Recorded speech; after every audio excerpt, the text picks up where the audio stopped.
저는 속았습니다. 국민도 속았습니다. 우리는 왜 속았을까요? 무엇을 믿고 기대했기에 속았다고 생각할까요? 우리는 왜 자꾸 속게 되는 것인지에 대해 질문 던져보는 시간 시작합니다. 그런데 여러분은 지금 속고 있어요 라고 말하면 왜 속고 있는 사람들도 싫어할까요? 오해의 아이콘, 오해의 덩어리 황상민 박사님과 함께합니다.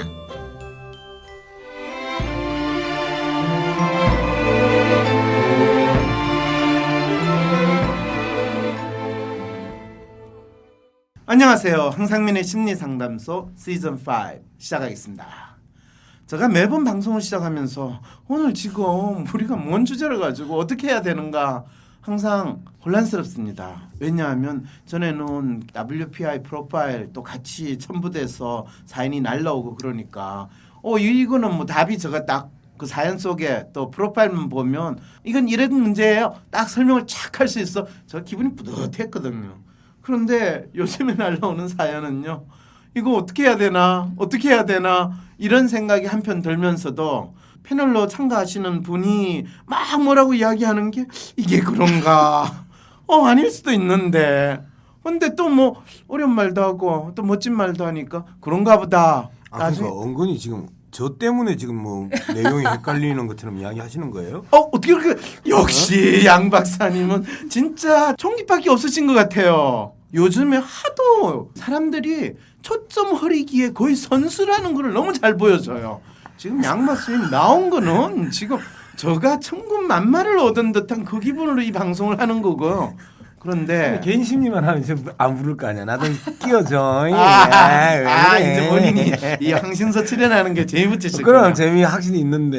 감사합니다. 여러분 보셨죠? 인간은 이렇게 달라집니다. 환경에 따라서. 네. 그런 것들을 우리는 좀 더 개인의 수준이 아니라 전 사회적으로 전 국가적인 수준으로 느낀다는 측면에서 오늘 또 우리 사연 듣고 또 이야기를 한번 해봅시다. 그런데 오늘 나오신 분 안녕하십니까, 양문석입니다. 네, 양 박사님 나오셨고요. 그 다음에 오늘 새로운 분을 또 한 번 모셨어. 양 박사님이 본인이 뭐 노예라고 컨셉이 왜 내가 노예냐. 예. 그러면서 본인의 정체를 조금 더 높이면 안 됐냐 그래서 조금 본인의 역할을 좀 더 잘할 수 있는 네. 귀한 분 또 한 분 모셨습니다. 누구시죠? 네, 안녕하세요. 전 이웃집 순입니다.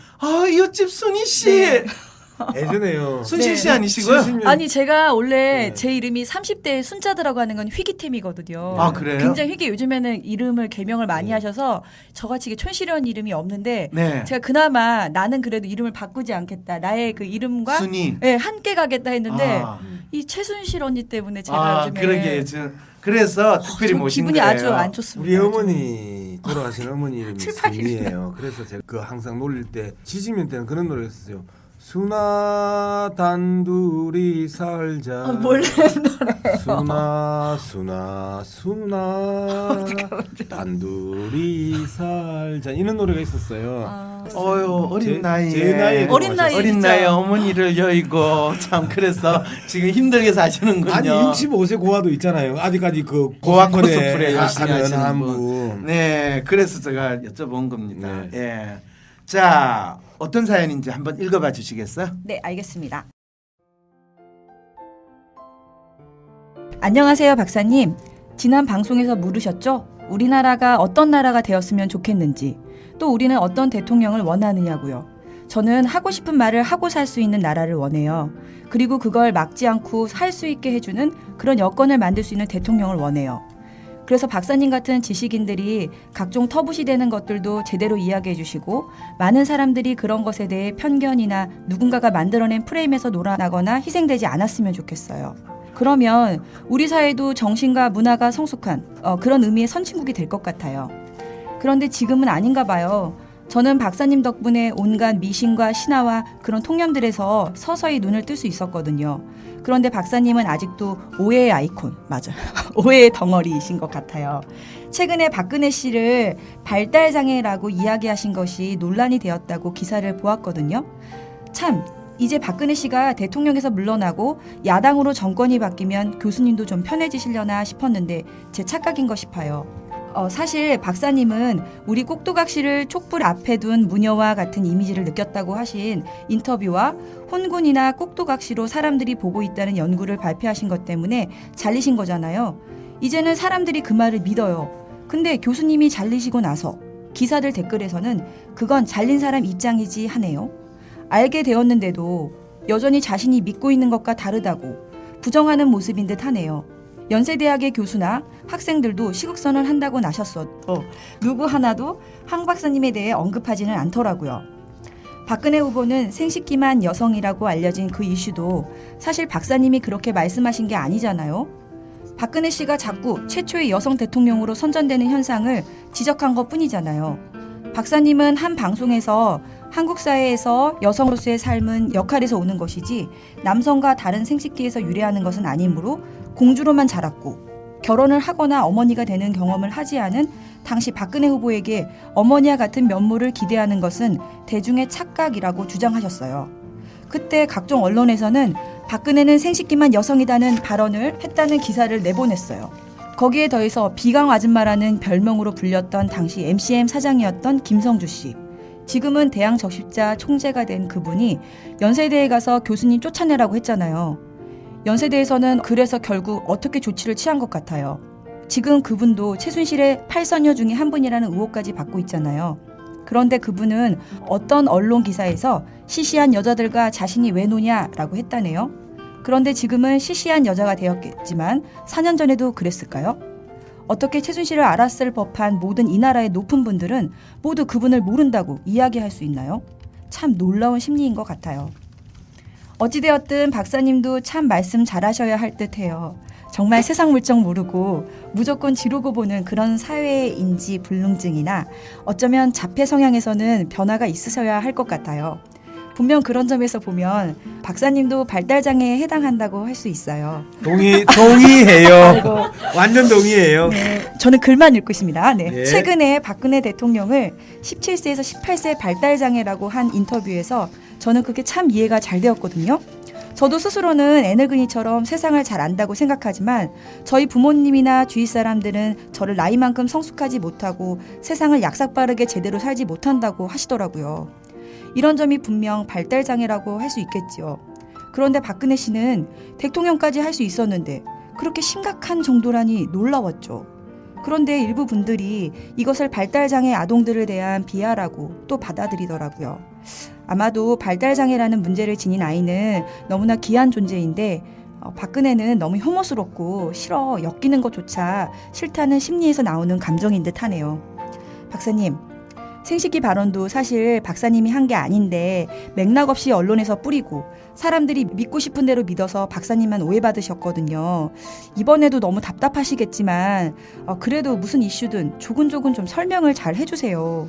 발달장애라는 단어도 이제는 사람들의 심리가 박근혜를 여왕으로 생각하다가 지금은 조금도 생각도 하고 싶지 않은 징글징글한 인간으로 생각하게 되었는데 그 사람을 발달장애라고 하니 마치 면죄부라도 준 것처럼 들리는 것은 아닐까요?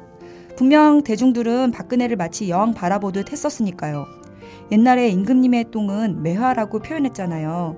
그래서 어디 감히 여왕님께 생식기라는 그런 불경스러운 단어를 쓰다니 이렇게 된 것인 것 같아요. 이제는 완전 천하의 나쁜 XX로 판명이 났고 온 국민을 속인 사람이 되니 대중들은 그녀를 그냥 미친 XX라고 부르고 싶어 하네요. 그런데 장애아라는 아이들과 연관을 시키거나 여성 비하나 여혐을 나타냈다고 박사님을 또 공격하고 싶은 그런 기분이 드는 것은 아닐까요? 박사님, 저도 한때 그런 통념들에 사로잡혀 피해자 모드로 살았어요. 스스로를 진보, 야당 지지자로 포지셔닝하며 나름 의식 있는 인간인 척도 했고요. 선과 문학이라는 교양 수업에서 여자의 결혼이나 출산 이런 삶도 선택이라는 논리조차도 거부했고요. 어쩔 수 없이 감내해야 하는 사회적 폭력이라는 페미니즘을 표방했고요.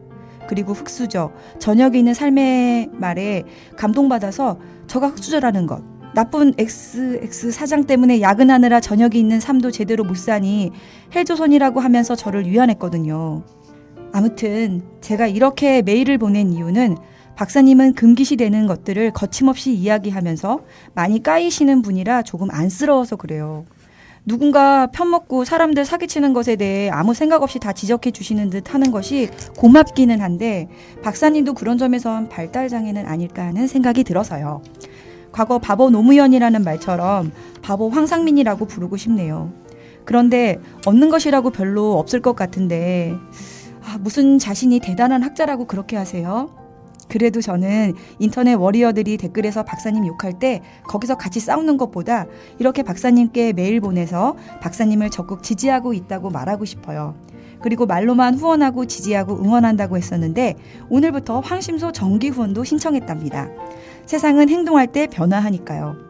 박사님의 행복 그리고 황심소의 행복 모두 행동으로 지지하겠습니다. 저는 대구에 사는데 대구에도 꼭대구사 시민 집단 상담 토론이 벌어지게 된다면 꼭 참여할게요. 감사합니다.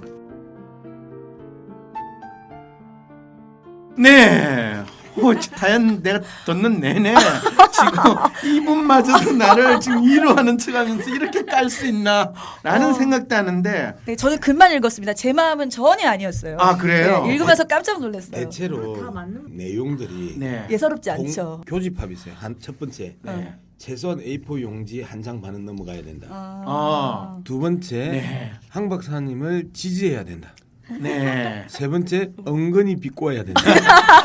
이분은 은근하지 않은데 제대로 그리고 하셨는데. 뭐 진짜 아, 발달 장애 그 박사하고 참 이야기하기 나도 불편해. 저도 그렇죠. 그 단어를 사실은 기사로 봤을 때 황상님 박사님의 기사라서 기뻤다가 발달 장애 딱 나오는 순간 내용을 못 읽게 되겠더라고요. 그거는 사실 사람들이 네. 발달 장애라는 거에 대해서 너무 모르기 때문에 그래요. 그런데 그걸 떠나서 양 박사님 하나 중요한 걸 또 놓치셨어요.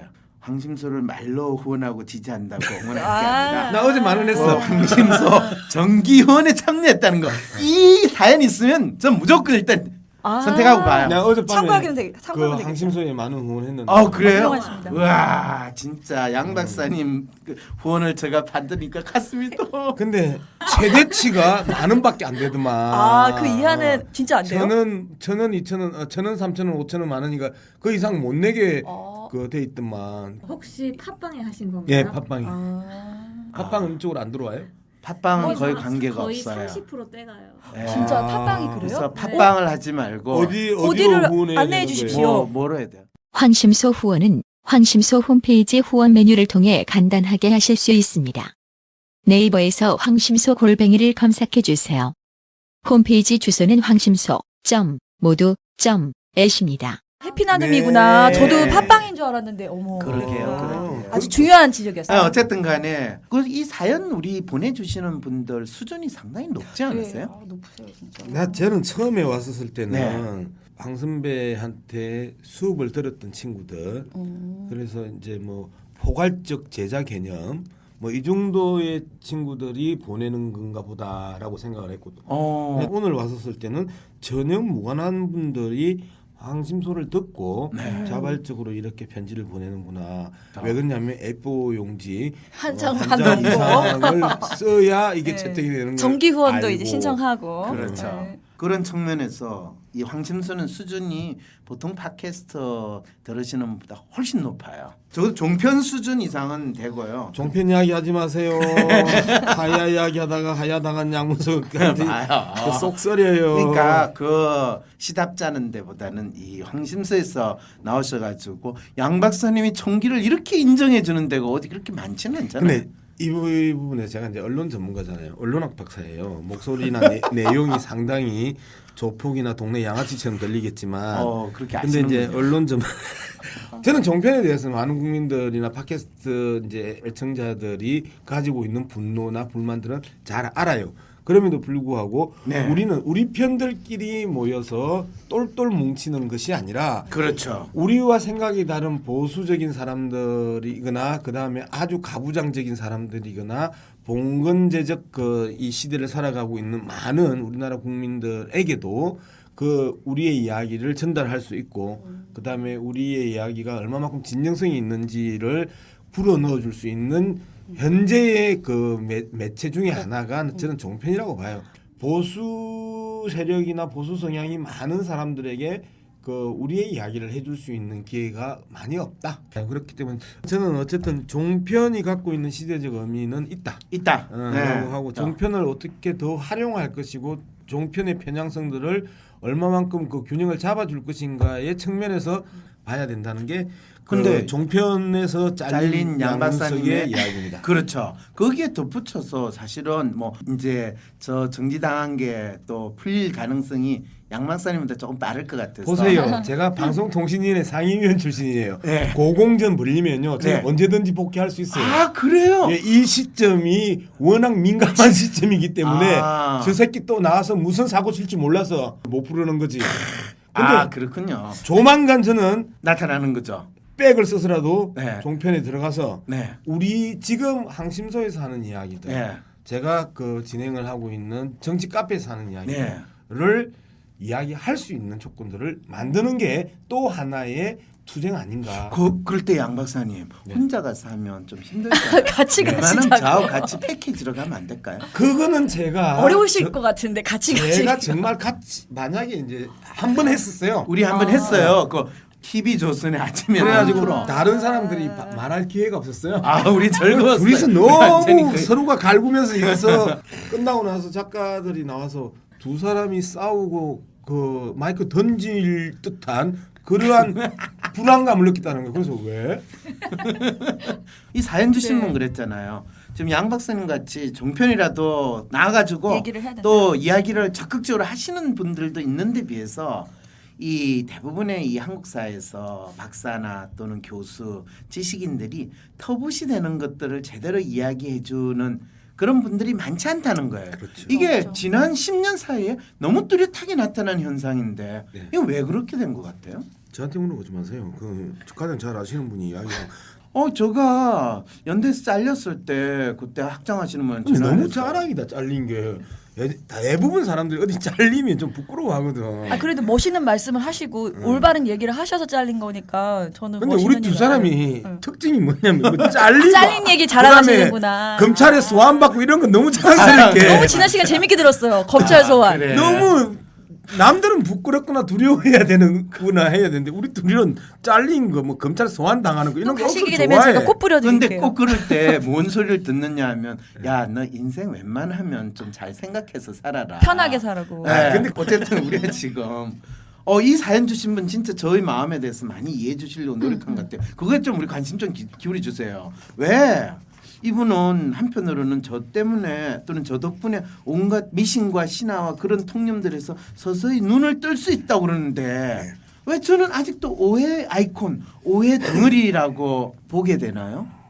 되게 이중적인 것 같아요. 저도 네. 처음 들으면 되게 거부감 들어요. 거부감이 들어요? 네. 근데 임팩트가 있어요. 아, 그러니까 임팩트가 그 있어요? 단어 자체도 굉장히 강한데 이 표현하시는 목소리나 이 그게 되게 꽂히니까 좀 거부감이 있었던 것 같아요. 처음에는. 제가 좀 분석을 하면 이제 황 선배가 오해 덩어리라고 하는 이 또한 하나의 미신이고 잘못된 신화라고 저는 생각을 하는데 왜 우리가 술자리에서 일상생활에서 마이크 없는 상황에서 카메라 없는 상황에서 우리가 이야기를 하면 이런 대부분의 직설적인 표현과 아주 직접적인 표현 뭐 요즘 표현하면 돌직구를 자연스럽게 하잖아요. 일상으로 쓴단 말이에요. 그렇죠. 그런데 카메라와 마이크 앞에 선 사람들은 그 내용들을 다 굴려낸단 말이에요. 각을 지우고 그다음에 못난 거는 쪼아내고 하면서 연말을 해가지고 나온단 말이야. 그렇기 때문에 방송에서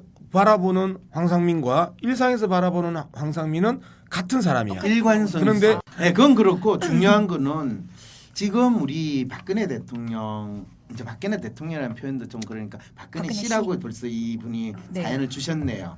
발달 장애라고 이야기한 건 논란이 됐다는데 사실은 이거에 대해서 많은 분들이 저한테 이 질문을 해요. 연령이 저런데 어떻게 발달 장애냐? 근데 발달 장애가 뭐예요? 발달 장애라는 게요. 사실은 영어로 이야기를 하면 adult autism이라고 영어로 표현을 해야 돼요. 어달트. 네, adult 우리 autism. 그 성인 비디오 이런 거 어달트. 그렇죠. 그 성인 비디오는 아니고 아니, 그러니까 성인 자폐 발음이 우리 그 국민들이 알아듣는 우리 국민들은 어달트 AB, 아, 어달트 비디오 아 그래요. 이리 해야 딱 바로 알아듣지. 저 제가- 위해서 이렇게 설명을 자세하게 해주시는. 네. 아, 예. 오티즘은 보통 자폐증이라고 이야기를 해요. 예. 그러면 대개 이 자폐증이라고 하면 어린아이들을 가지고 이야기하고 보통 3살, 4살 정도쯤 될 때 아이가 다른 사람하고 눈도 잘 안 마주치고 혼자 있으려고 그러고 상당히 강박적인 행동을 보이고 조금이라도 자기가 늘 먹는 음식이나 또는 옷이 바뀌거나 자기가 찾는 모자가 없으면 밖에 나가려고 하는데 나가자 그러는데 애가 막 불안해요. 왜 그러니 그러면 모자 없이 그냥 가 그러면 애가 막 발작을 해요. 아니 싫어 안돼 이래. 그러면 나가는 거 아무리 바빠도 모자를 찾아야 돼요. 그리고 또 이런 애들이 또 말이 좀 느려요. 그리고 말을 잘 안 해요. 근데 말은 잘 안 하는데 한국말도 잘 못하고 그 말을 안 하는데 이상하게 뭐 영어라든지 숫자라든지 이런 거에 아주 꽂혀가지고 뭐 갑자기 본인이 영어 하듯이 A, B, C, D 그러고 뭐 그것만 따라하고 비디오만 딱 보다가 그 비디오에 있는 내용을 거의 외워가지고 다 따라하고 이런 데만 빠지는 성향들이 나타날 때 이제 부모가 얘가 왜 이래? 얘가 이상해요? 그러면 이제 대개 정신과에 데려가면 의사가 그렇죠. 자폐입니다. 또는 유사자폐입니다. 뭐 그럼 어떻게 해야 되나요? 그러면 의사들이 그렇죠. 자폐는요 뇌에서 손상이 일어나서 됐기 때문에요 특별한 치료 방법이 없고요. 놀이 치료를 하든지 심리 치료를 하든지 하면서 약을 좀 드시면 언젠가 뭐 좀 나아지기는 하겠지만 그렇다고 꼭 나아진다고 할 수도 없고요. 뭐 치료를 계속 받으세요. 전 그런 이야기 들을 때마다 돌아버려요. 이 자폐라는 것이 사회적인 관계를 맺거나 또는 인간은 사회적 동물이고 또 다른 사람들하고 같이 잘 지내야 된다라고 하는 그런 믿음이 있잖아요. 근데 그걸 잘 못하는 사람도 있을 수 있잖아요. 네. 뭐 모든 애들이 다 공부 잘해야 되는 거 아니잖아요. 학교에 가서 공부 잘하는 애 있고 학교에 가서 공부 못하는 거 있으면 우리는 공부 못하면 얘는 문제가 있다 이렇게 생각하는데 그게 사실은 학교에서 시험 봐가지고 성적으로서 평가하는 것도 있지만 사회성이라는 거. 예를 들면 양박수님 같은 경우에는 어릴 때 친구들 사이에서 완전히 대장 노릇하고 개구쟁이 전형이었죠. 주먹으로 좀 날렸죠. 그렇죠. 고등학교 때까지 협행이 있어요. 얻어맞고 약자를 지켜주고. 얻어맞고 오는 그렇지. 애들 아, 이야기 듣고 그렇죠. 때리는 놈 찾아가서 때려주고 오고 아, 그러다가 의리 이제 하시네, 의리. 그랜드 슬림을 하잖아요. 제적, 대학, 무기증학, 유기증학을 야, 제가 양 박사님 딱 보고 확실히 저하고 비슷하지만 완전히 또 다른 차원의 분이라고 생각을 했던 게 저는 학교 다닐 때 1등급 외에 다른 등급을 받을 수 있다는 걸 상상을 못 해봤거든요. 아 예. 근데 가만히 뭔 너무 이야기하다 세대 우리가 다른 지금 얘기 뭔 이야기를 하다 지금 있냐면 발달장애. 발달장애. 네. 그래서 똑같은 이 아이의 행동을 설명하는 데 있어서도 우리나라는 그거를 아이가 병을 가진 것처럼 이 진단을 하고 병명을 갖다 붙여요. 네. 왜 그러냐? 이 의사들이 지들이 이 심리적인 적응 장애라고 이야기를 하고 또 발달 장애나 또 사회성 장애 이거는 다 심리적인 문제고 인간관계의 문제거든요. 근데 이거를 보통 우리나라 사람들은 뭔가 조금 이상하면 그거를 병이라고 생각해서 병원에 데려가는 거 이게 너무나 자연스러운 거예요. 그 사람이 어떤 특성을 가졌는가를 그 사람에 대한 이해를 하지 않고 네. 그리고 보통 사람들이 생각하는 거와 조금 다르면 다르면. 인성의 문제야. 그래가지고 마치 그 사람이 나쁜 인성을 마치 공장에서 물건 만들어질 때 불량품 놓듯이 그렇게 생각을 하는 게 한국 사람들의 일반적인 통일 방식이에요. 그리고 어렸을 때 양 박사님 얼마나 주위에 있는 분들이 너는 인성이 문제야 이런 소리 많이 혹시 안 들으셨어요? 협객이라 안 들으셨을 것 같은데. 저는 그 열심히 교회를 다녔기 때문에 아 교회를 다녔기 때문에 아 그게 다 사회적 매주마다 주말마다 사함을 받으셨군요. 그리고 이제 역시. 진정성이 있어 보였거든. 그런데 그거를 우리가 자라는 과정에서 어떤 어린아이가 있으면 어린아이가 어린아이로서의 모습을 보일 때 그건 상당히 멋있어요. 근데 어린아이가 아닌 행동을 하면은 어른인 것처럼 하고 그러면 그거 되게 꼴같지 않고 그건 맞지 않아요. 네. 그리고 또 우리 같은 경우는 어른이 어린애처럼 돈 2만 원 준다 그러면 나가가지고 막 흔들면서 우리가 보수다 뭐 이러고 보수가 뭐야? 보수를 잘 받는 게 보수예요. 2만 원짜리 보수가 어딨냐? 20만 원도 아닌데 뭐 이러고 있으면 그거는 진짜 어른답지 못하는 거잖아요. 네. 그러니까 어느 순간부터는 사람들이 그런 사람들에 대해서 이야기하려니까 쪽팔리니까 그냥 이야기를 안 하고 그냥 나이가 20살만 넘으면 도구나 카우나 다 그냥 어른이라고 믿게 되는 이 방금 영어 들어갔었죠 혹시? 예. 도그카우? 알아듣다. 대단한 그쵸? 리스닝 실력이야. 훌륭해요. 예. 그러다 보니까 사람을 실제로 20살부터는 신체적인 변화는 거의 안 일어나잖아요. 네. 노화 현상 정도만 일어나요. 근데 더 중요한 거는 그때부터는 그 사람이 자기 나이와 관계없이 이 사회에서 성인으로서 또 자기의 삶에서 책임지는 사람으로서 심리적으로 충분하게 더 성숙되어 나가는가 그리고 어른으로서의 자기 역할을 잘해가는가 이런 부분에서 봐야 되는데 여전히 어른인데도 애와 비슷한 행동 애와 비슷하던 건 순진무구하고 착한 행동을 하는 것이 아니라 우리가 사회적으로 자라면서 부모님들이 얘야 착하게 자라라 라고 하는 것은 그 착하다는 의미가 보통 우리가 남을 도운다든지 또 그걸 이제 이타적인 행동이라고 이야기하죠. 그런 걸 한다든지 또 이 나라를 위해서 내가 헌신한다든지 또 뭐 착한 예 드는 게 뭐예요? 불쌍한 사람을 도운다든지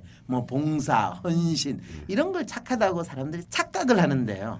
대부분 부모님들이나 주위에 있는 어른들이 이 녀석 착하네라는 말을 쓸 때 그 에센스는 뭐냐면 말을 잘 듣는 거? 그렇죠. 어떻게?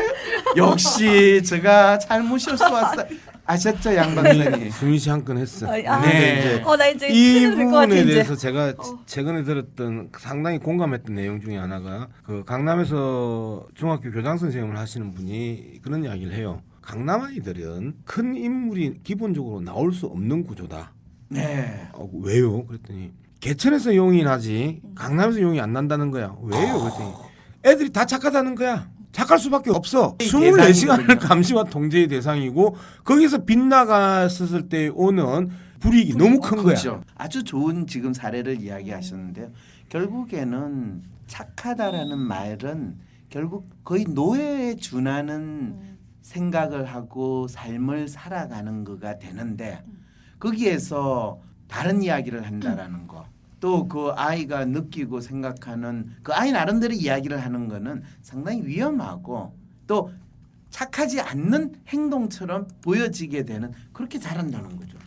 그런데 재밌게도 이 20살 넘고 어른이 됐는데 얘가 계속 착하게 시키는 대로 잘하면 그게 발달을 잘한 건가요? 아니면 뭐 20살 넘고 30살이 되고 그러면서 나이 들어가면 갈수록 이 사회에서 정의롭지 않은 거 또 뭔가 잘 말이 안 되는 거 이런 것들을 지적을 하고 우리가 그걸 불합리하다든지 또는 이성적이지 않다든지 또는 사기치거나 또는 부패하거나 잘못된 것을 지적하고 그걸 이야기하는 것은 그건 그 사람이 착한 행동을 하는 건가요? 나쁜 행동을 한다고 보여줄 수 있나요? 그럴 때 그거를 어떻게 너가 말을 그렇게 대놓고 하니 직설적으로 하니 좀 점잖하게 해야지. 그걸 누가 몰라서 가만히 있는 줄 알아. 다 알더라도 그냥 그러려니 하고 넘어가는 거야. 그게 착한 거야 라고 이야기를 할 때 무슨 말이에요? 아닌 건 아닌 거라고 이야기해야죠. 쇼를 쇼라고 이야기해야 되는 이럴 거고. 때 그렇게 그- 하니까 이제 이해가 돼요. 우리가요 그게 지금 착한 게 항심소의 항 박사한테 세뇌 우리가 당하고 계속 있는 세례를 당하면서 뭐 어떤 문제가 발생하냐면 기존의 나의 가치관과 나의 생각의 방식들과 지금 항 박사가 계속해서 설명해주고 이야기했던 부분들이 맞잖아요. 맞음에도 불구하고 나의 고정된 관념이 빨리 혁명적으로 파괴되고 전환돼야 되는데 파괴되고 전환되지 않으면서 질문을 툭툭 던질 때 내가 어떻게 대답을 해야 되지? 그러니까 라는 이제 그 당혹한 지점에 서는 거예요. 이제 그런 측면들이 나는 있다. 그래서 마르크스로 치면 양의 축적 과정에 있어서의 진로 어려워, 변화, 어려워, 어려워. 양질의 변화로 이제 가는 건데 저는 그럴 때는 그냥 아는 아, 척하고 네. 들어줘요. 네. 어렵다 네. 그러면 양 박사님이 또 그러면 허무하겠어요. 야 역시 흐뭇하시라고 한 말인데. 그 이야기를 이미 사연 주신 분이 온갖 미신과 신화와 그런 통념에서 서서히 눈을 뜰 수 있다고 이야기하잖아요. 쇼 곱하기 쇼는 쇼, 쇼 곱하기 쇼 곱하기 쇼는 쇼, 쇼 곱하기 쇼 곱하기 쇼 곱하기 쇼는 쇼, 쇼 곱하기 쇼 곱하기 쇼 곱하기 쇼 곱하기 쇼는 쇼, 쇼 곱하기 쇼. 세상은 쇼의 시대. 쇼를 쇼라고 말할 수 있는 나라는 어떻게 될 수 있을까요? 당신은 지금 무엇을 믿고 있습니까? 당신이 믿는 것은 당신의 생각이 맞습니까? 혹은 누군가가 만든 덫은 아닐까요?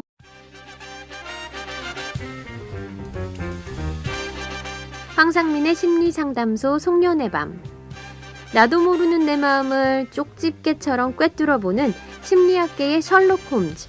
황상민 박사를 오프라인에서 직접 만나 이야기를 들어볼 수 있는 황상민의 심리 콘서트 시즌2가 오는 12월 17일 충정로 벙커에서 열립니다.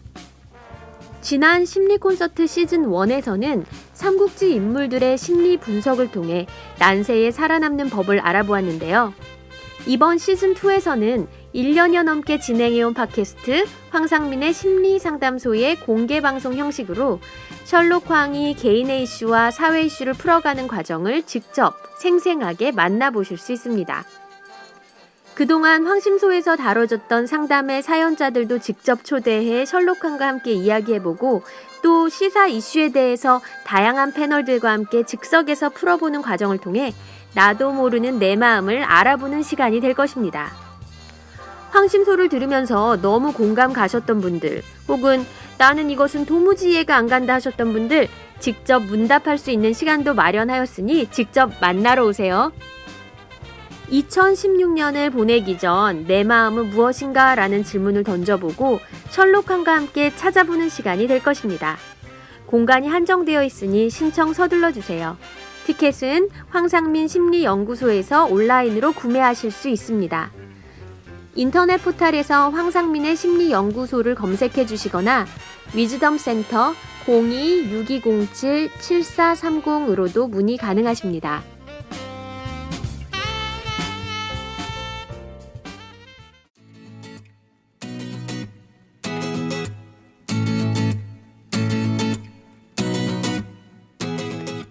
WPI를 통해 나 자신뿐 아니라 자녀의 성격도 파악할 수 있다는 것 잘 알고 계시죠? 그런데 WPI를 통해 내가 살아오면서 겪었던 공부의 아픔뿐 아니라 지금 나의 아이가 겪고 있는 공부의 좌절감 그리고 성취의 비법을 잘 이해할 수 있다면 궁금하지 않으세요? 각자의 성격에 따라 자신에게 맞는 공부법이 있다? 그럼요. 성격에 따라 생각하는 것도 다르고 일하는 방식도 다르죠. 그런데 공부하는 것은 왜 안 다르겠습니까? WPI를 통해 내가 그렇게도 공부하기 싫었던 이유를 이해하게 되고 또 내 아이에게 알맞은 공부법을 콕콕 짚어 알려주는 책이 나왔습니다. 교육학자이자 위즈덤센터 대표인 이윤주 박사가 심리학자인 황상민 박사와 함께 쓴 공부, 삽질하지 마라가 바로 그 책인데요. 자녀의 공부 때문에 고민하고 계시는 부모님들, 또 자기 성격을 파악하고 자기에게 맞는 공부 방법을 찾고 싶은 모든 수험생들, 그리고 각각의 학생들에게 적합한 공부법으로 지도하고 싶으신 모든 선생님들께 사람의 삶을 이해하고 변화시킬 수 있는 통찰의 책이 될 것입니다. 공부, 삽질하지 마라에서는 WPI의 5가지 유형에 기반하여 각각 다른 성격을 가진 아이의 마음, 공부할 때 경험하는 어려움과 특성을 알아보고 어떻게 그 어려움을 극복할 수 있는지를 알려줍니다. 특히 부모와 자녀들이 공부라는 문제를 두고 갈등하면서 해결책을 찾아가는 상황이 실제 상담 형식으로 구성되어 있기 때문에 편하게 읽을 수 있으면서도 오래도록 유용한 책이 될 것입니다. 공부, 삽질하지 마라는 2016년 11월 21일 월요일부터 교보문고 그리고 온라인 서점에서 만나보실 수 있습니다.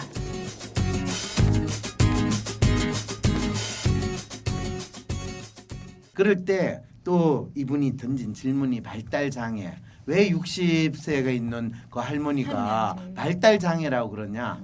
이분의 심리 상태는 제가 봤을 때 자기가 어떤 행동을 하는지를 잘 몰라요. 그렇지만 자기가 남들한테서 쪽팔리는 행동은 결코 나는 할 수 없어.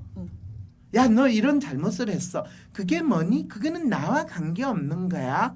걔가 한 거야 라고 이야기할 수 있고 그리고 나는 여전히 많은 국민들의 지지와 성원을 받고 이 나라의 백성들과 동고동락을 해야 하기 때문에 저에게 주어진 이 막중한 책임을 저는 벗어날 수 없음을 심히 안타깝게 생각합니다. 북한은요 이런 심리 상태에 있다면 어른이라고 할 수 있는 신체적 연령이 충분히 되었음에도 불구하고 아직 자기 스스로 자기의 역할과 책임이라는 것을 자기가 파악하기보다는 누가 주어진 대로 너는 이렇게 해야 된다. 당신은 이런 사람입니다 하면 그렇지 나는 이런 사람이야. 이렇게 믿는 그 심리 상태에서 벗어나지 못하는 상태에 있다라고 해서 발달 장애라고 이야기하는 거예요. 이제 커뮤니케이션 학자로서의 이상적인 사회는 뭐냐면요. 마이크 있을 때와 마이크 없을 때. 그다음에 낮과 밤에. 그다음에 주위에 사람이 있을 때와 없을 때. 그다음에 술 마셨을 때와 술 마시지 않았을 때. 이 간극, 자신의 표현과 내용의 간극이 가장 좁아졌을 때가 가장 투명한 사회고 커뮤니케이션이 가장 원활하고 자유로운 세상이라고 보는 거죠. 그런데 그렇죠. 아까 그걸 이제 심리학자로 이야기하면 어떤 사람이 자기의 정체성이나 자기를 표현하는 데 있어 인테그리티가 있는 사회다라고 이야기를 해요. 한국 사회는 이 지금 양 박사님이 말씀하신 두 개의 어떤 뭐 낮과 밤 이런 식으로의 그 사람의 모습이 가장 가까이 있기보다는 완전히 지킬 박사와 하이드처럼 거의 극단에 있을 변신이 너무나 쉽게 일어나고 그거를 자연스럽게 생각하는 그런 자기 표현을 하거나 자기 생각을 나타내요. 이쪽에서는 엄청나게 진보인 척하다가 또 보수 사람들 만나 술 마실 때는 본인이 상당히 기본적인 보수성을 강조를 해요. 우리 MB 대통령 같은 경우에 그거를 왔다 갔다를 너무 잘했어. 그리고 우리 양 박사님도 너무 잘하고 있어. 이분들이 다 잘 사시는 분들이야 나름대로. 그렇지. 그런데 그걸 전혀 못하는 황모 같은 사람도 있어요. 그렇죠. 그래서 이제 좀 이 사회가 심리학적 측면에 있어서 상당히 불행한 사회예요. 접근하는 것과 이제 커뮤니케이션학 측면에서 접근하는 게 접근하는 방식이나 표현은 좀 달라요. 그런데 원하는 사회나 그 이상적인 궁극적인 그 목표는 비슷하다. 그렇죠. 근데 예를 들면 계속 내 이야기를 왜 하려고 했냐면 황상민 박사가 이야기했던 생식기와 그다음에 촛불 앞에서의 무녀가 누구든지 마이크가 없는 공간이거나 볼펜이 없는 공간에서 이야기할 수 있는 내용들이고 그리고 그렇죠. 봉건 왕조 시대에도 임금을 요구할 수 있는 시절이었는데 이게 현재 한국 사회에서 문제가 되고 그다음에 평생 직장을 잘리는 사유가 된다는 것 자체가 우리 사회가 얼마만큼 드러난 위선과 숨겨져 있는 그 거짓이 얼마나 활개를 치고 활성화되어 있느냐. 그렇기 때문에 진실은 많은 사람들에게 불편을 끼치는 거예요. 그래서 그 진실이 드러나는 걸 막기 위해서 수많은 장치들을 했는데 그 수많은 장치들이 뭐야? 최순실을 가리기 위해서 우병우를 끝까지 끌고 가. 그다음에 이석수를 죽여. 그 사이에서 지난 8월부터 10월 24일, 25일 JTBC의 태블릿 PC가 드러나기 직전까지 우리 한국 사회의 그 흐름을 쭉 보세요. 수많은 장치들을 가지고 최순실을 가리고 있었단 말이야.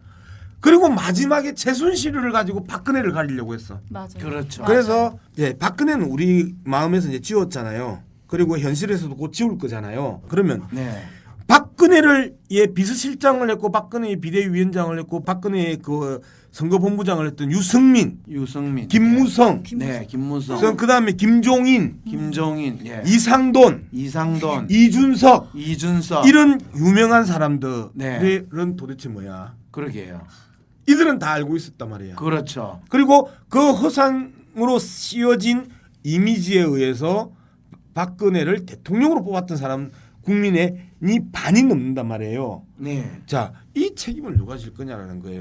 박근혜는 가장 1차적인 책임을 져야 되지만 그렇죠. 적어도 2차적 책임 박근혜에게 그 내리는 국민의 벌에 못지않은 벌을 받아야 되는 사람들이 나는 이 사람들이라고 보는 거예요. 그런데 저 사람들이 자기가 조금이라도 책임을 지려는 분들이 전혀 아니잖아요. 조금이라도 책임을 지려고 하면 자기들이 벌써 정계 은퇴를 선언하고 석고대죄하면서 내 탓이요 하고 가슴 두드리며 네. 자기 집으로 돌아갔겠지요. 그렇죠. 그러니까 자기 스스로 책임을 뭐 지는 거는커녕 책임이 있다는 걸 인식조차 하지 않으려는 사람. 그럼 저 사람들도 어떻게 해야 돼요? 발달장애예요? 심리학적으로? 그래 이분들은 이거는 어떤 분들이십니까? 저런 분들을 이제 확신범이라고 그래요. 확신범인데 무엇을 확신하느냐라고 하면 본인의 욕망을 확신한다라는 뜻에서 확신범이라는 거예요. 그래서 내가 이 욕망을 충족하기 위해서는 그것이 어떤 기준이나 어떤 상황에도 상관이 없다. 저에게 조그만 권력만 얻도록 해주세요. 제가 그 자리에 가기만 하면, 제가 국회의원이 되기만 하면, 이 마음을 사실은 우리가 욕할 수가 없어요. 그리고 그분한테 책임을 진다라고 할 때도 그 책임이 뭔데? 중요한 거는 그 인간들한테 너도 책임을 져라라고 하는 것 자체는 그 인간들한테 조금의 아니죠. 우리가 적어도 항심소에서 이 방송을 듣는 분들은 네. 이들에 대한 책임을 물어야 된다는 거예요. 그 부분이 사실은 양 박사님 말에서 충분히 공감하면서도 어떤 문제를 기본적으로 깔고 있냐면요. 네. 우리가 이 상황이 상당히 복잡하다는 거야. 그래서 책임을 묻는다는 거.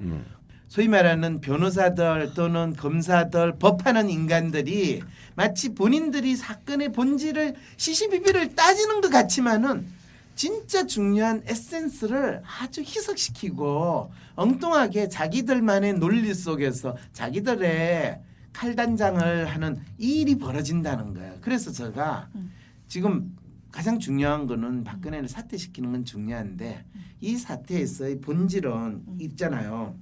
박근혜 게이트에서 지금 발달 장애를 겪고 있는 분이 대통령이 됐을 때 또 대통령까지 만드는데 그 주위에 있었던 사람들은 모르고 만들었겠냐. 그거 알더라도 그리고 자기가 모시는 지도자가 또는 자기가 모시는 사람이 멍청하면 멍청할수록 모시는 사람은 더 좋아요. 편할 수도 있겠구나. 편한 정도가 아니라 그거를 빙자해가지고 자기 나름대로 또 뜯어먹을 수 있거나 개인 비즈니스 할 수 있는 여지가 더 많거든요. 근데 그거조차를 나쁘다고 할 수는 없어요. 아니 근데 그게 나쁜 거예요. 그게 이제까지 우리가 이야기했던 나는 한 푼도 안 받았는데 최순실이 챙긴 거잖아. 그러면 그게 뭐냐 하면 법적으로 제3자 뇌물 공유죄예요. 그러니까 그 검찰에서 법적인 논리나 법적 제명을 갖다 대는 거는 그건 검찰 일이니까 걔네들이 잘하도록 내버려 두고요. 네. 잘했으면 좋겠어요, 제발. 네, 뭐 근데 검찰은 권력의 향배에 따라서 움직이기 때문에 잘 하도록 하게 만들려면 권력의 향배가 정의롭고 바른 길로 가도록 국민들이 해주면 돼요. 그렇죠. 네. 그러니까 검찰을 뭐 바꾸겠다 웃기지 말아요. 안 바뀌어요. 검찰을 바꾸는 거는 올바른 사람이 올바른 집단이 권력을 가지기만 하면 돼요. 네, 그 부분은 그 다음에 잘 하면 되는 거고요. 네. 그럼 우리가 뭘 해야 되는데 지금부터? 그렇죠. 그 질문을 하면서 예. 지금 우리가 처하고 있는 상황에 대해서 정확하게 이해하는 게 필요해요. 박근혜도 박근혜의 부역자도 모두 처벌해야 한다라는 것에 100번 동감하는데 그 처벌을 법으로 한다라고 할 때 그 법이 지금 누구에 의해서 사용되고 해석되는지에 대한 의문을 던져보자는 말씀이겠군요. 그렇다면 지금 정권에서는 그것을 기대할 수 없겠고요. 그렇다면 법에 매달려 처벌하자는 답을 정해놓고 매달릴 것이 아니라 지금 우리 상황이 어떠한지를 제대로 파악해보는 것이 더 중요하고 먼저이겠네요. 헬조선에서의 심리 독립을 돕는 방송 황심소입니다. 황심소가 더욱 많은 사람들의 심리 독립을 도울 수 있도록 후원해주세요. 방법은 아주 간단합니다. 네이버에서 황심소 골뱅이를 검색해주세요. 황심소 홈페이지 후원하기 메뉴에서 바로 신청 가능하십니다. 여러분, 팟빵 말고 황심소 홈페이지에서 꼭 후원해주세요. 홈페이지 주소는 황심소.modu.at입니다. 안정적인 직장, 번듯한 집과 차, 부자가 되면 행복할 수 있을까? 만약 대통령이 바뀐다면 그분이 날 구원해 줄 수 있을까? 힐링도 위로도 이젠 지친다고 하네. 다들 문제 엉뚱한데 수차네. 이거 다 거짓말인 걸 아시죠? 저는 속았습니다. 이젠 속지 말고 황심소들을 차례. 너와 날 제대로 알고 싶다면 남탓 그만하고 홀로 서고 싶다면 새로운 변화를 만들어가고 싶다면 후원하기 클릭 황상민의 심리상담소. 팟빵 구독하기, 댓글 달기, 하트는 기본인 거 아시죠? 유튜브, 페이스북, 네이버 카페, 카톡, 인스타에서도 황심소를 검색해주세요. 더욱 다양한 소식으로 찾아뵙겠습니다. 지금 이 사연도 이분이 상당히 발달 장애 이야기도 하고 자폐 성향도 이야기하고 또 그것이 어쩌면 박근혜 씨가 가지고 있는 기본적인 특성인데 그거조차 잘 파악을 못했고 그렇지만 재밌는 거는 발달 장애라고 해서 특히 성인 발달 장애에 가장 유명한 사람이 있어요. 동물학자라고 그래요. 동물학자? 그런덴이라는데 템플 그랜딘. 네, 템플 그랜딘. 네. 예, 어느 대학의 동물학과 교수까지 됐고요. 이 사람이 동물하고는 마음이 편해지고 사람하고는 말이 잘 안 통하는데 동물하고는 잘 통해요. 미국의 농장들 있잖아요. 농장들의 건물 짓는 거, 농장 사육 시설하고 도축 시설 짓는 거, 그 디자인을 하는 거를 이 사람이 미국 전체에서 거의 한 50%를 이 사람이 다 했어요. 그러면 동물들이 훨씬 편안하게 생활할 수 있고 편안하게 있는데 그거는 엄청나게 창의적인 능력이 발휘되는 거거든요. 그리고 사실은 우리가 아는 스티브 잡스 같은 사람, 그 사람도 사실 이 성인기 자폐증이 나타나는 아주 대표적인 사람이에요. 자기가 하나 집착하면 그거에 대해서 끝까지 물고 늘어지고 주위에 있는 사람들 입장에서 보면 스티브 잡스는 성질 더러운 XX 같은 인간이거든요. 그렇지만은 남들이 생각하지 않은 것들에 대해서 거의 강박적으로 밀고 나가는 거. 그런데 박근혜 씨는 본인이 대통령이 돼야 되겠다든지 아니면 자기 집에 돌아가야 되겠다라는 그 생각으로 아마 살았는데 그거를 옆에서 잘 이용했던 사람들이 이제 뭐 새누리당이나 또는 그 이후에 뭐 저절로 뭐 찾아가지고 들어가는 몇 분들이 있겠죠. 예. 요즘에 제가 인터뷰 때문에 제가 박근혜 씨를 연구한 걸 봤더니 처음 박근혜 씨의 심리 분석, 대중 이미지 분석을 2004년에 했더라고요. 그래서 그거를 비대위원장 시절에 탄핵 국면 이후에. 그렇죠. 탄핵 국면 때부터. 예. 그때부터 시작해가지고 매 2년마다 제가 잘리기 전까지 해왔다는 거예요. 자폐증. 12년 동안. 자폐증이네. 이제 알겠죠? 왜 했지? 왜 했지? 바로 그거예요. 왜 했어? 그런 거예요. 그래서 그냥 내가 해야 될 것 같았어. 이 사람이 분명히 한국 사회에서 상당히 뭔가 특이한 인간이고 인간이 이 사회로 어떻게 만들지 모르겠지만 어떻게 될 것 같아서 그것 때문에 제가 대학에서 잘리라고는 상상도 못했어요. 제가요. 얼마나 황당해요. 1999년 2000년에 네. 2000년에 삼성 태진 투쟁을 해요. 그렇죠. 성균관대학교에서 네. 성균관대에서 삼성 태진 투쟁을 했는데 제가 해촉을 당해요. 그리고 나서 이제 성대를 한 번도 못 갔는데 해촉 사유가 뭔지 아세요? 뭐예요? 강사로서 품위가 단정하지 않았다. 품위 유지에 품위 유지를 가지고 저를 잘랐어요. 정확해요. 그게 품위 유지예요. 그 뭐라 겸직 금지 위반 및 영리 행위를 했다라고 해놓고 이것은 교수로서의 품위를 지키지 못한 거다. 그게 대체 그래서 같은 제목이네요. 네, 똑같은 제목. 그래놓고 구체적인 거는 연구 실적이나 학생 지도에 충실하지 않았다. 뭔 소리야? 내가 지금 1년에 책 한 권씩 썼는데.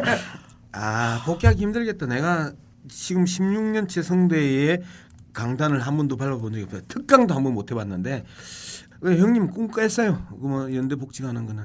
그렇게 이야기하고 나니까 기분이 좋아요, 양 박사? 나 기분 나쁘라고 이야기하는데 상대방이 기분이 나빠야 내가 기분이 좋아지는데. 발달 장애는 다른 사람이 뭔 소리를 하든지 별로 신경을 안 써요. 발달 장애는 빠져나갈 수 있는 구멍을 주는 아주 좋은 외부로부터의 호명이네. 아니에요. 지금 나는 박근혜 씨가 이야기한 거를 지금 이야기해주고 있는데 왜 갑자기 나를 연기해서 검찰이 뭐라고 하든지 간에 나는 잘 모르겠다.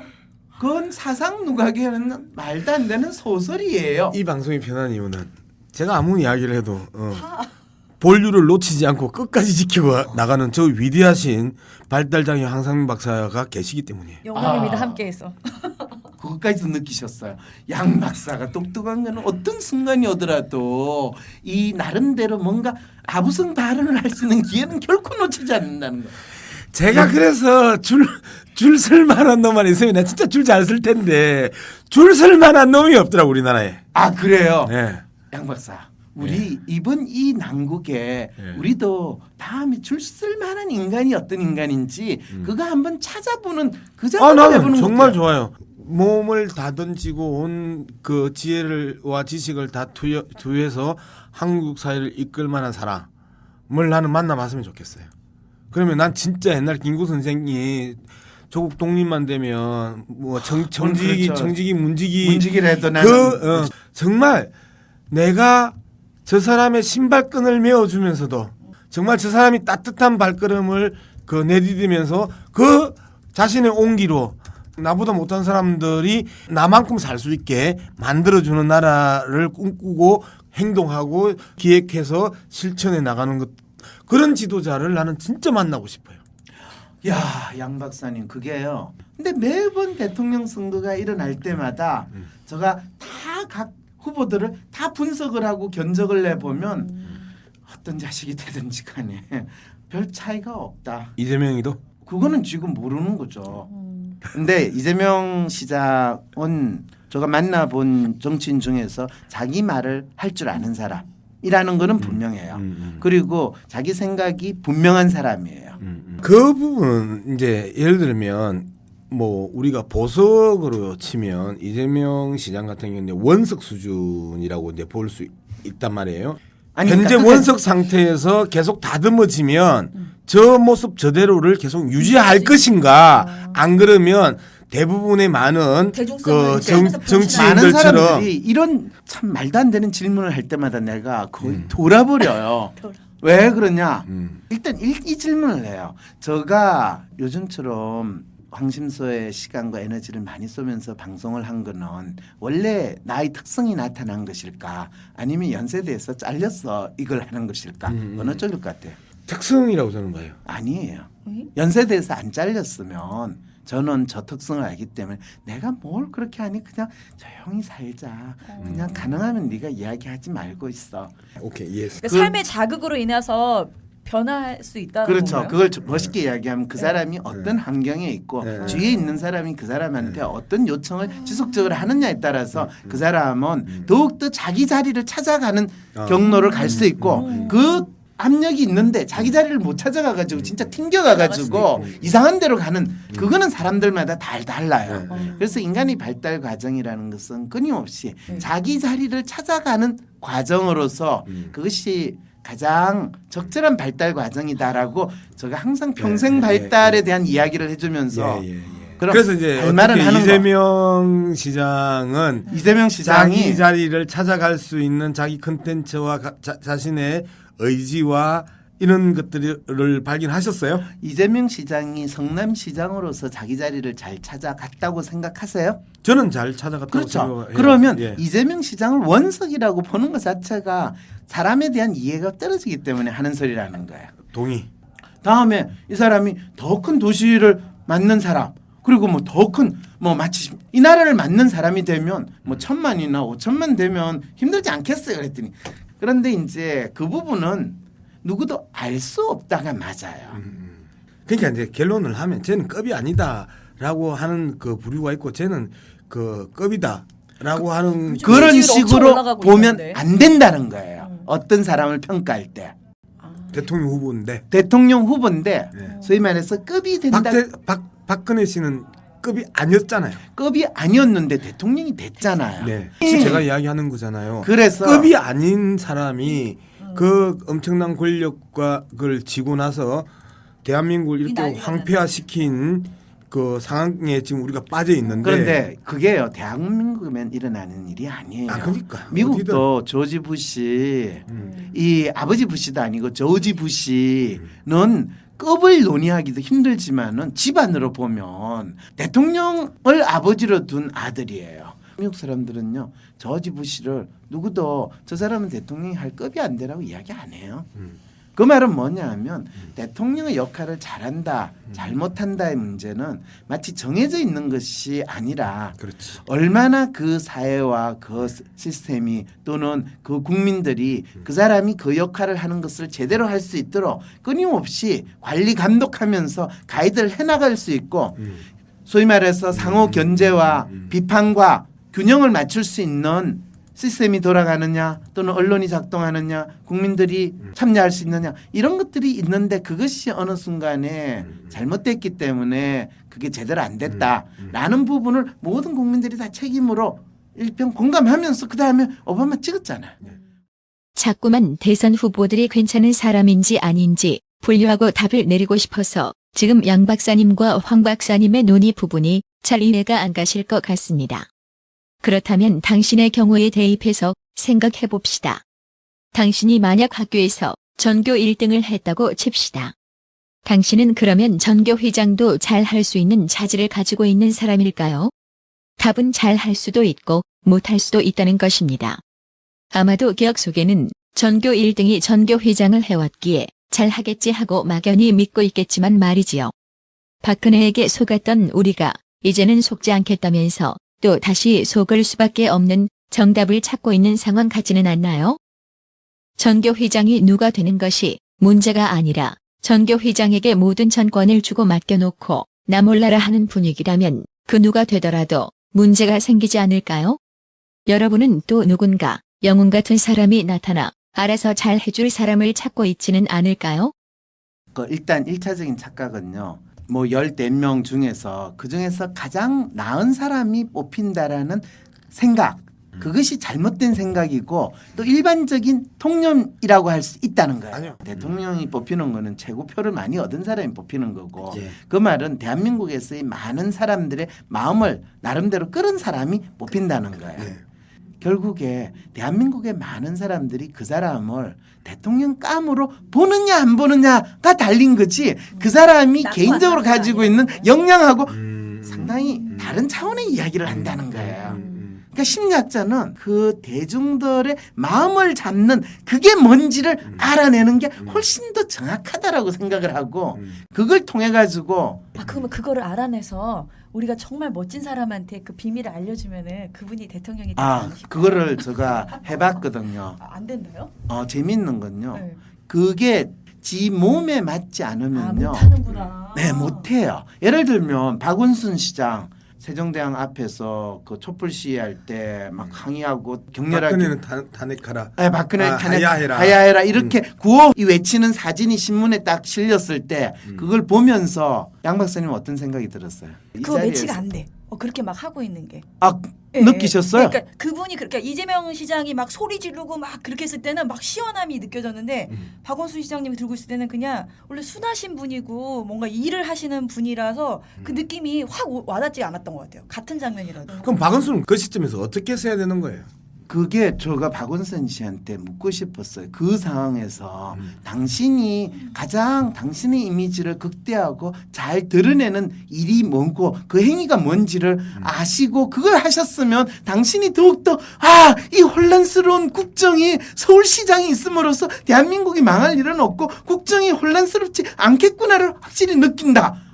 얼마든지 그분 나름대로 하실 수 있는데 그래서 국정 혼란을 주장하고 그러면서 대통령이 사퇴되는 것이 문제다. 이런 이야기를 하는 거는 그거는 전혀 해당 사항이 없는 일입니다. 이런 이야기를 한마디만 뚝 던져도 사퇴하라 이런 이야기 하는 거하고 전혀 다른 메시지잖아요. 그래서 이제 아까 이제 물어봐서 제가 생각을 이야기를 하면 박원순 시장이 촛불을 들고 박근혜는 하야라고 앉아 있었을 때 첫 느낌은요. 이재명 따라하기였거든요. 바로 그거예요. 네, 근데 그 이야기를 차마 이제 할 수가 없어서 그렇죠. 뭐 다른 방송에서는 맞아요. 이야기를 했던 내용인데 박원순 시장 그렇게 읽는 것도 나는 박원순 시장을 모욕하는 거라고 생각을 해요. 그 양반이 갖고 있는 그 진정성에 대한 부분들은 많은 국민들이 그리고 많은 서울 시민들이 그 많이 봐왔기 때문에 그 정도의 가벼운 사람은 아니라고 보는데 진정성을 의심하고가 아니고 또 그러니까. 그리고 뭐 누구 따라하기 뭐 그걸 그러니까 나쁜 것도 아니야. 따라하는 거 그거 자체에 대해서 의문을 들고 그것도 아니에요. 메르스 사태 때 박원순 시장이 밤 10시에 기자회견을 하면서 병원을 공개하잖아요. 당연한 그런 모습 때문에 그렇지. 박원순 시장이 상당히 저 사람 믿을 만한 리더라 이미지가 좀 만들어졌고 또 높아졌잖아. 그와 마찬가지로 각각의 우리는 리더를 평가한다는 건 그런 측면에서 저 사람에게 맞는 옷을 자기가 입듯이 그거를 찾아야지 된다. 한 선배 이제 억수로 어렵게 이야기를 했는데 그래요? 대통령 후보로선 좀 더 나은 능력은 국민의 눈높이에 얼마만큼 맞추느냐. 그리고 국민들이 원하는 것들을 얼마만큼 해내느냐. 그다음에 국민들이 기대하지 않았으나 그 기대하지 않은 부분을 이야기함으로써 그래 내가 생각은 못했지만 저거였어 라고 하는 감동을 주거나 이런 잠깐만요. 것들 아니에요? 지금 양 박사 세 가지로 정리했는데요. 기억이 안 나요. 뭐 네, 저도 기억이 안 나는데 그 세 가지 정리한 거는 내가 이야기하려는 거와 전혀 관련이 없는 내용이에요. 아 예. 네, 아주 정치 평론가들이 상투적으로 하는 이야기예요. 여기서부터 엄청난 갭이 있는데 정작 그러면 네가 이야기하려는 게 뭐냐라고 아직까지 그래서 내가 이해를 못한 그렇죠. 거지. 이해를 못한 거는 설명이 아무래도 우리 떨어지는 거죠. 다음 시간에 이야기를 해야 될 것 같아요. 나 지금 하고 싶은 이야기 듣고 싶어. 일단 양 박사님이 이미 무슨 이야기를 하는지 완전히 정신줄이 지금 좀 떨어져 있는 심리 상태예요. 아니 잠깐 제가 제 직업이 B급 그 생경 정치평론가 아니에요. 그러면 B급 정치평론가가 할 수 있는 수준이 B급이야. 그리고 그 세 가지야. 네. 그러면 정말 특급으로서 그다음에 최고의 우리나라의 전문가로서 제가 했던 이야기를 싹 그 정리를 해주시면서 마무리를 하면 될 건데 뭔 이게 뭐 드라마도 아니고 뭐 하다가 중간에 다 끄고 중간 광고 들어가고 제일 궁금할 때 지금 딱 끊었어. 중간 광고 끝까지 기다렸더니 그게 마지막 CM이었네. 그리고 다음 시간에 하고 하사표 찍 나오면 얼마나 황당하겠어. 그런데 양 박사가 이제는 초롱초롱한 눈빛이 사라지고 이제 맛이 뭐 5분 상관에 초롱초롱한 놈이 5분 상관에 한마디 그 세 가지 한마디 기억 못하는 세 가지를 분류했다고 해가지고 총기가 갑자기 사라질 수 있어요? 총기는 갑자기 살있어요. 아 그래요? 네, 대통령 자리. 네, 질문 잘못했어. 그렇게 이야기하는 게 무리한 그 이 주장 아니에요?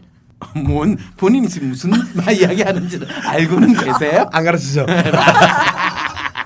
자, 그런 측면에서 우리는 다음 방송을 생각을 하면서요. 왜 그러냐면 이 부분이 사실은 그러면 답이 이거 아니에요. 이렇게 이야기하는 순간에 진짜 우리가 뭐를 가지고 이야기하는지를 다시 확인하면서 우리가 답이라고 믿고 있었던 것은 막연히 믿는 답이지 우리가 직면하고 있는 문제에 대한 답이 아니라는 거. 그거를 확인해야 되는데 그것이 이제 정치 지도자 어떤 사람이 다음에 우리의 훌륭한 지도자가 될 수 있느냐. 또 어떻게 하면 부족한 사람이라도 우리가 뽑아서 훌륭한 정치 지도자로 만들 수 있느냐. 이 양방향을 다 고려해야 돼요. 근데 대부분 한국 사람들은 최고로 나은 사람을 뽑기만 하면 그 사람이 알아서 스스로 최고로 잘 해결해 줄 거다라고 믿을 때 우리는 정치 지도자에 대한 미신과 신화에 사로잡힌 마음으로 그 선택을 하게 된다. 이것이 가장 기본적으로 먼저 경계를 하고 이 마음으로 정치 지도자에 대한 이야기를 해야 된다. 우리가 이제 이런 실패의 경험을 계속했잖아요. 그렇죠. 그러면 이제는 바뀔 수 있는 시간이 된 건가요? 아니면 더 기다림이 필요한 건가요? 아니요. 기다릴 필요는 없어요. 네. 왜냐하면 바뀌는 건 우리가 행동으로 옮겨야 되고 이 사연 주신 분 마지막에 네. 그랬잖아요. 행동으로 옮겨야지만. 그렇죠. 그래야지만 바뀌는 거예요. 그리고 바보 노무현 바보 황상민이라고 했는데 바보라서 바보 같은 짓을 하는 게 아니에요. 본인이 나름대로 생각하고 있는 것을 지 혼자 떠들어댔고 지 혼자 행동으로 옮겼기 때문에 바보가 되는 거예요. 그렇죠. 그걸 확인받기 위해선 우린 다음 시간을 기다려야 되는 거죠. 알겠습니다. 네. 이제 바보 양문석이 될 수도 있다는 것도 이제 알겠죠. 저는 끝까지 항상 바보였나? 남들이 가는 길만 갈 겁니다. 많이 가는 길로 따라갈 겁니다. 그렇죠. 그게 안전빵입니다. 훌륭해요. 그게 리얼리스트로서 살아가는데 제가 늘 하는 이야기 있잖아요. 아이디얼리스트 성향을 가진 사람이 대한민국에서 리얼리스트로 살려고 하는 것은 스스로 자살골을 먹으려고 작정하는 거다. 이것으로 오늘 방송을 정리를 한다는 건 참 안타까운 일이지만 뭐 자살골 한 번 먹었다고 해서 뭐 그 다음에 꼭 진다는 보장이 있는 건 아니니까. 자, 그렇죠. 마무리합시다. 네. 오늘 나오신 두 분 누구시죠? 예, 양문승입니다. 네. 네, 이웃집 순입니다. 순희 씨 네. 오늘 처음 이 방송에 참여하셨는데 너무나 노련하게 전문 방송인이세요? 제가 아예 무슨 말씀이세요? 근데 두 분 말씀하시는 게 너무너무 재밌어서 네. 되게 큰 공부하고 가는 것 같아요. 근데 또 공부하러 와도 돼요? 학원비는 잘 준비해 놓으시고요. 아, 네. 다음에 제가 커피를. 예. 네, 그러면 다음에도 꼭 뵐 수 있기를 기대하면서 네. 오늘 방송 끝내도록 하겠습니다. 네, 안녕히 계세요. 안녕히 계세요. 속 시원하게 말 좀 해주지. 안 그래도 답답한 요즘인데. 오늘 방송은 들을수록 더욱 알쏭달쏭하셨을 것 같은데요. 아마도 지금 많은 사람들이 박근혜에게 사기를 당하고 다음 대통령은 절대 속지 말고 어떤 인간인지 제대로 보고 뽑아야지 이런 마음 많이 가지고 계실 것 같습니다. 그래서 대통령을 오랫동안 연구했던 황 박사님이 좀 콕 집어서 제대로 이야기해 주셨으면 하는데 그 답은 왜 주지 않는 거지? 이런 마음이 더욱 드실 것 같아요. 그런데 제대로 본다는 것에서 제대로 무엇을 보겠다는 것인지에 대해서는 생각해 보았을까요? 내가 믿고 지지할 수 있는 최고의 역량과 훌륭한 인품을 가진 사람을 찾으시나요? 그런 정답과 같은 것을 찾을 때 우리는 또 속지 않을까요? 왜 그런지는 다음 시간에 또 이야기해 보도록 하지요.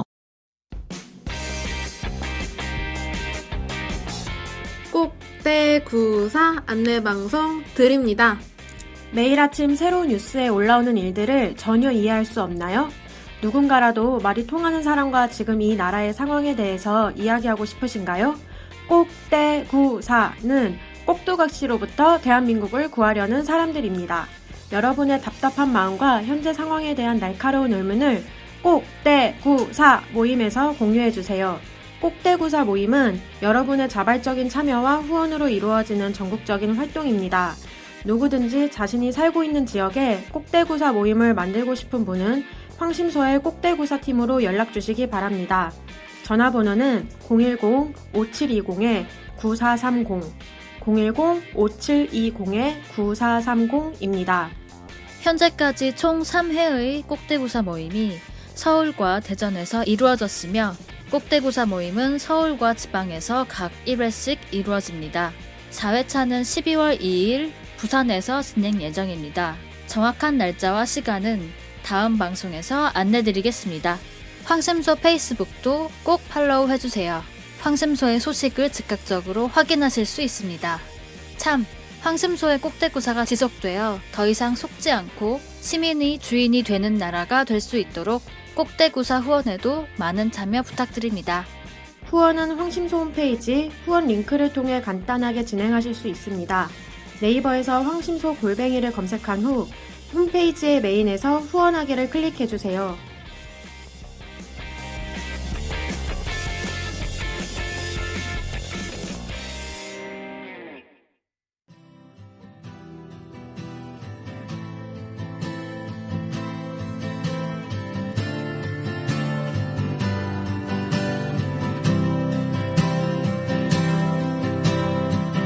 함께 가자 우리 길을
기획의 서지영, 편집의 이지연이었습니다.